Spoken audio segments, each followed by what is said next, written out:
The champagne toast at my wife's cousin's wedding was meant to be joyful. Instead, it turned into the night. Marcus Hale chose to embarrass me in front of nearly 200 guests. What he didn't realize was that a single email sitting quietly on my phone was enough to unravel his carefully built reputation in less than 5 minutes. My name is Ethan Cole, I'm 38 years old, and for the past 11 years, I've worked as an operations supervisor at Northline Logistics Solutions. It's not glamorous work, no glass offices or designer suits, just long hours managing inventory, schedules and shipping deadlines for a major regional supplier.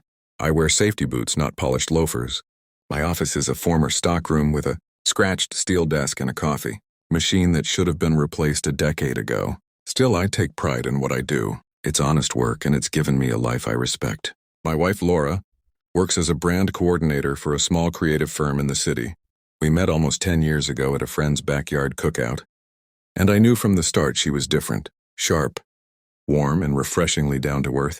She never seemed bothered by the fact that my job involved warehouses instead of boardrooms. At least that's what I believed, until her cousin Natalie's wedding. Natalie was marrying Ryan Hale, the son of Marcus Hale, the owner of Hale Tech Industries, a well-known manufacturer of commercial machinery.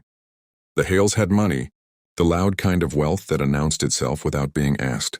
Private clubs, vacation properties, exclusive circles, they made sure no one missed it. The wedding was held at the Harborview Regency, one of those places where everything gleams and nothing feels affordable. Towering chandeliers, polished stone floors, and floral arrangements so extravagant they looked unreal. Laura had been nervous for weeks, reminding me again and again to be careful, dress well, say the right things, don't give anyone a reason to judge. I rented a tux, trimmed my beard, and bought formal shoes that hurt like hell but looked the part. I behaved, I smiled, I shook hands. I blended in as best I could. Everything stayed smooth through the ceremony and most of the dinner until the reception, when Marcus Hale stood up to deliver his speech. If you're enjoying this story so far, don't forget to subscribe and leave a comment below. Your support helps us keep sharing stories like this. Now back to that moment. Marcus Hale was the opposite of me in every way, tall, confident, silver-haired, with the presence of someone used to being obeyed. His tailored suit looked custom-made, and the watch on his wrist probably cost more than my car. He began his speech the usual way. Stories from Ryan's childhood, jokes about golf lessons, praise for his son's success, classic father of the Groom stuff. But then his eyes shifted toward me. But then his gaze drifted toward our table, where Laura and I were seated with her parents and a handful of relatives. I'd also like to welcome Natalie's family into ours, Marcus said, his grin stretching just a little too wide. Something in my gut tightened instantly. It's truly inspiring to see people from such different walks of life coming together. The word different landed heavy. Natalie's family represents the real backbone of this country, he went on. The hardworking men and women who keep things moving. Behind the scenes, the way he emphasized hardworking made it sound less like praise and more like a polite jab. Laura's mother, Diane, offered an unsure smile. Her father, Robert, shifted uncomfortably in his chair. Under the table, Laura squeezed my hand, a silent signal to stay calm. Marcus wasn't finished. Take Ethan here, he said, nodding directly at me. Natalie's cousin-in-law. He works in logistics, warehouses, inventory, shipping, blue-collar work, the kind of honest labor this country was built on. And there's absolutely nothing wrong with that. The ballroom fell silent. Forks paused midair. Heads turned. My son Ryan, Marcus continued smoothly, studied at Stanford, earned his MBA from Kellerman School of Business. One day he'll step in to lead our company, overseeing hundreds of employees, making decisions that ripple across entire industries. He let the comparison hang there. But hey, he added after a beat, it takes all kinds, doesn't it? We need people like Ethan moving shipments and signing delivery logs just as much as we need executives running companies. A few scattered chuckles echoed through the room, thin, uncomfortable laughs. I glanced at Laura. Her cheeks were flushed, not with anger but with embarrassment, and not at him. So let's raise a glass, Marcus said, lifting his champagne. To diversity, to welcoming people into our family no matter where they fall on the ladder of life. To blue collars and white collars coexisting in harmony. Cheers. Polite applause filled the room. Some guests clapped enthusiastically. Others avoided eye contact altogether. I noticed a few grimaces, a few raised eyebrows. But from Ryan's side of the room there were smiles, some even nods of approval. I didn't touch my glass. Laura clapped along, her smile tight and artificial, eyes fixed anywhere but on me. "Laura," I murmured. "Not now," she whispered, still facing forward. Marcus returned to his seat to congratulatory pats on the back. Ryan looked uneasy but stayed silent. Natalie shot a sharp look at her new father-in-law, yet said nothing. I pushed my chair back and quietly excused myself. I needed air, distance, anything, to escape the low murmurs, already spreading through the room. As I crossed the ballroom toward the terrace, I caught Laura's cousin whispering to her husband, "Well, he does work in a warehouse." The terrace was nearly empty, just a few guests smoking near the far railing. I pulled out my phone, not to make a call, just to steady my hands. That's when I noticed the email. It had arrived nearly 2 hours earlier during the ceremony. From Martin Caldwell, CEO, Northline Logistics Group. Subject, strictly confidential. Hale Tech acquisition finalized. I stared at the screen, and suddenly, Marcus Hale's speech didn't sting nearly as much anymore. I opened the message, my pulse suddenly loud in my ears. "Ethan, as outlined in last month's executive session, the acquisition of Hale Tech Industries was officially completed at 4 p.m. today. All agreements have been executed. You'll assume integration leadership starting Monday. Congratulations on your promotion to Regional Operations Director. This role places all former Hale Tech facilities under your direct oversight. I'm confident you'll manage this transition with your trademark professionalism. Public announcement goes live Monday morning. Marta." I read it once, then again, then a third time, just to be sure my eyes weren't playing tricks on me. Northline Logistics Group had acquired Hale Tech Industries. Marcus Hale's company, his pride. His empire now belonged to the organization I worked for. And not only that, I had just been promoted into a role that gave me direct authority over every Hale Tech operation. The man who had mocked me moments earlier in front of nearly 200 guests, he now reported, indirectly but undeniably to me. I stood there on the terrace staring at my phone, and a quiet laugh escaped before I could stop it. Not loud, not manic, just disbelief turning into amusement, then into something heavier. The kind of laughter that comes when the universe delivers timing so perfect it almost feels scripted. Something amusing? I looked up to see Ryan standing a few steps away, loosening his bow tie. He looked drained, wedding exhaustion mixed with embarrassment. "Your father's toast," I said evenly. "It was memorable." Ryan winced. "Yeah, about that," he exhaled. "My dad can be, well, he doesn't always filter himself. He thinks he's being charming." "It felt pretty intentional," I replied. "I know." Ryan ran a hand through his hair. "I'm sorry, Ethan, that crossed a line." Natalie's furious. Laura looked mortified. "Embarrassed," I corrected quietly. "Yes." Ryan didn't argue. We stood there in awkward silence for a moment, the city lights flickering below the terrace. "Can I ask you something?" I said. "Sure." "How involved are you with your father's company?" Ryan shrugged. "Not very. I'm in financial consulting, different world. I don't handle day-to-day operations. Why?" "No reason," I said. "He just seems extremely proud of it." "He should be," Ryan replied. "He built it from scratch over 30 years. Around 300 employees. Annual revenue somewhere near 80 million. Solid mid-market manufacturing firm." I nodded slowly, letting that sink in. "And you're expected to take it over eventually." "That's the plan," he said. I looked back down at my phone, the email still glowing on the screen. So was mine. "Honestly," Ryan continued, lowering his voice, "I'm not even sure I want to take it over someday. Manufacturing hasn't been easy lately. Competition's brutal, supply chains are a mess, costs keep climbing. Dad puts on a confident face, but I know he's under pressure. Pressure enough to sell?" I asked calmly. Ryan snapped his head toward me. "What do you mean?" I unlocked my phone and turned the screen toward him. Ryan's expression shifted rapidly. Confusion first, then understanding, followed by shock, and finally something close to fear.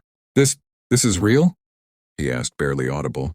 "Martin Caldwell doesn't send joke emails," I said. "But that means Ryan stopped, piecing it together. It means my father's company has been bought. Yes, I replied evenly. Hailtech Industries is now owned by Northline Logistics Group, my employer, and starting Monday, I'll be the regional operations director overseeing every newly acquired facility, including your father's. The color drained from Ryan's face. Does my dad know? He asked. He would have had to approve the acquisition, I said. So yes, about my promotion? Probably not. That was finalized this afternoon. Ryan let out a shaky breath. Oh God. Natalie is going to destroy me. Why? I asked. Because my father just spent 10 minutes belittling her cousin's husband who, as it turns out, is now in a position of authority over his entire operation. He looked panicked. Do you realize how terrible this looks? For him, for us, for our whole family? I hadn't thought of it quite that way, but Ryan wasn't wrong. Marcus Hale had publicly mocked a man who now had oversight, power over his company's future. It was corporate self-sabotage disguised as a wedding toast. So what are you going to do? Ryan asked. I glanced back through the terrace doors.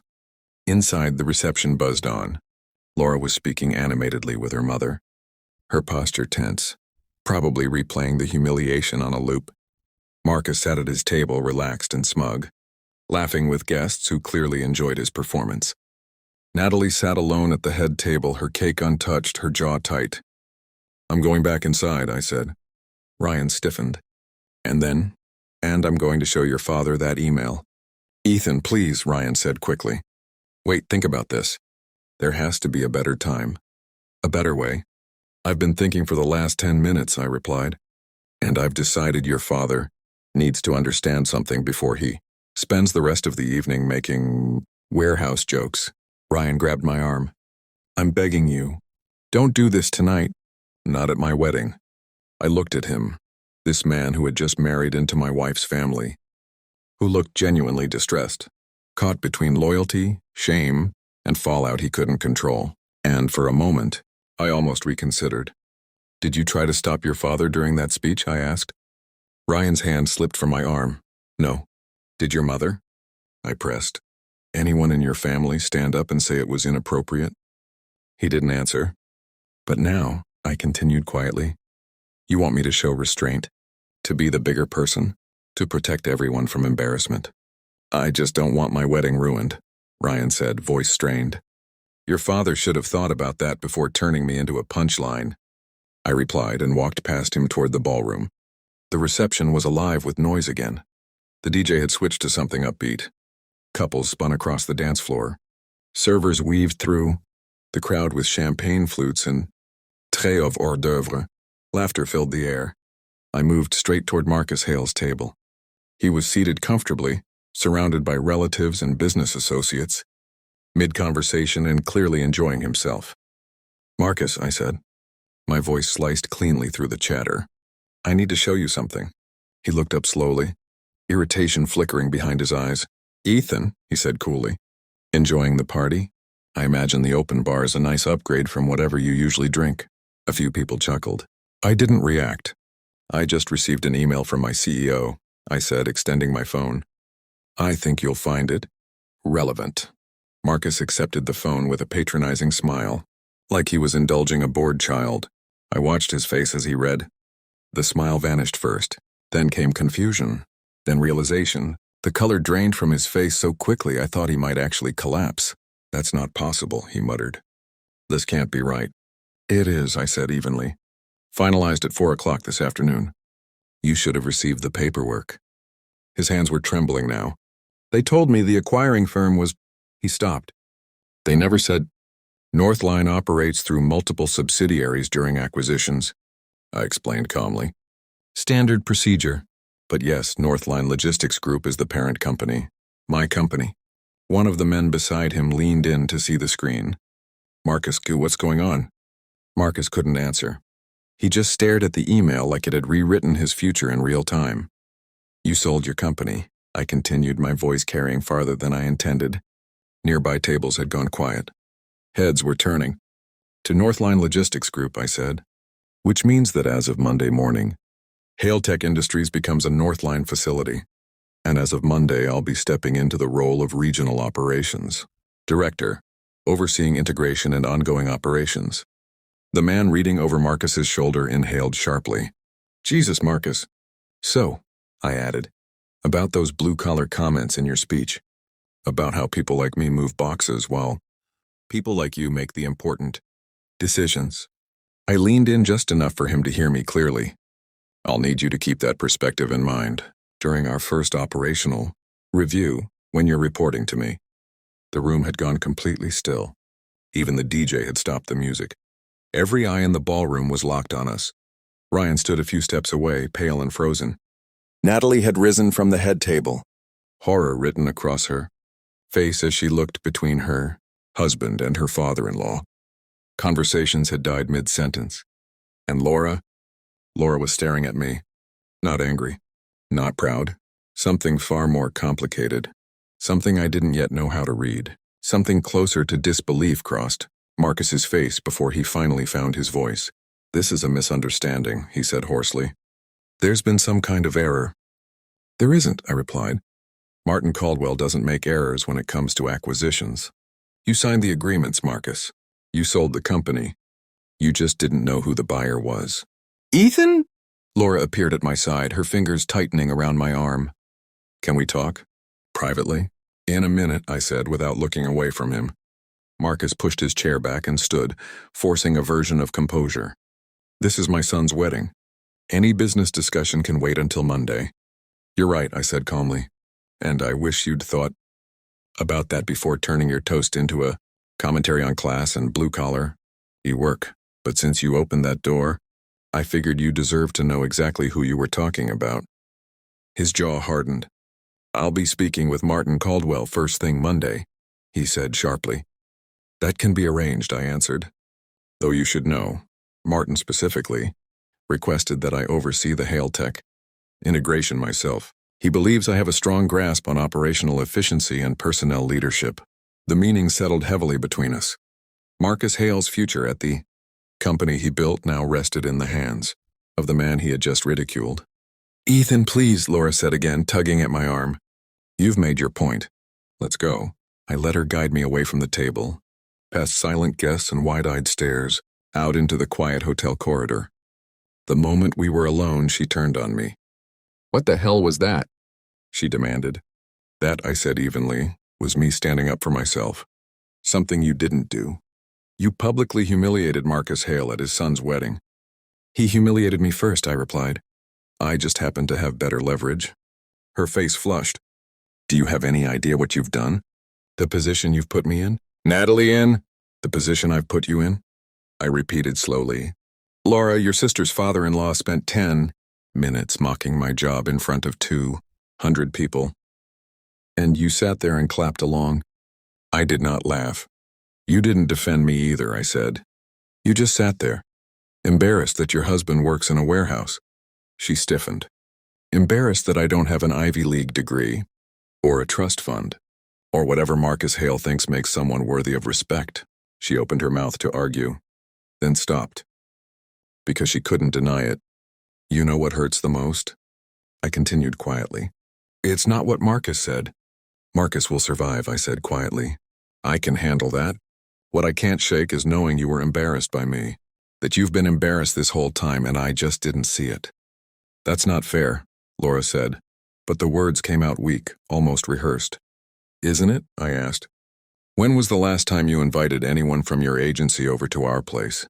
When was the last time you introduced me to a coworker without adding a disclaimer how I'm actually smart or do pretty well financially? Like you're apologizing for my job? She didn't answer. I need some air, I said, turning toward the exit. Ethan, wait. I kept walking. Outside, the cool night air hit me like a reset switch. I loosened my bow tie and sat on a bench near the hotel entrance, finally letting the adrenaline drain. For the first time all evening, I had space to think. My phone buzzed. A text from Ryan. We need to talk. This is a disaster. Another from Natalie. I'm so sorry about my father-in-law. He's always been unbearable, but tonight was inexcusable. Then one from Martin. Heard you had an eventful evening. Call me tomorrow. We should align on Monday's strategy. Nothing from Laura. I sat there for 20 minutes before Ryan found me. His tux jacket was gone, tie loosened, that hollow expression on his face, the look of someone whose wedding day had gone completely off the rails. My dad wants to apologize, he said, sitting beside me. Does he actually want to apologize, I asked. Or does he want to contain the damage before Monday? Ryan let out a dry laugh. You already know. We sat in silence for a moment. For what it's worth, he said finally. I told him not to go there. Not to make it about class or money. But he never listens. He always thinks he's the smartest guy in the room. He's about to learn otherwise, I said. Ryan hesitated. Are you going to fire him? Push him out of his own company? I thought about it. I don't know yet, I said honestly. That depends on him, on whether he can work within Northline's systems, accept oversight, and act like a professional. But I won't lie to you, Ryan, after tonight, I'm not feeling particularly charitable. I get that, he said quietly. I really do. Does Natalie hate me? She hates my father, Ryan replied. She's half joking about annulment just to get away from him. He rubbed his face. This was supposed to be the happiest day of our lives. Your father made sure it wasn't. Yeah, Ryan said. He did. We sat there watching cars pull up and disappear beneath the hotel lights. Two men linked by marriage, humiliation, and a corporate power shift neither of us had seen coming. Laura's still inside, Ryan said after a while. She's upset. At me or at Marcus? Both, he admitted. Mostly at the situation. I nodded. That sounded right. You should probably talk to her, he added. I will, I said. I just need a few more minutes. Ryan stood and straightened his shirt. Ethan, I know this is chaos, but thank you for not letting my father get away with that speech. Someone needed to stop him. After he left, I pulled out my phone and called Martin Caldwell. He picked up on the second ring. Ethan, he said calmly. I was wondering when you'd call. How did you hear about tonight, I asked. Martin exhaled. Marcus Hale called me about an hour ago.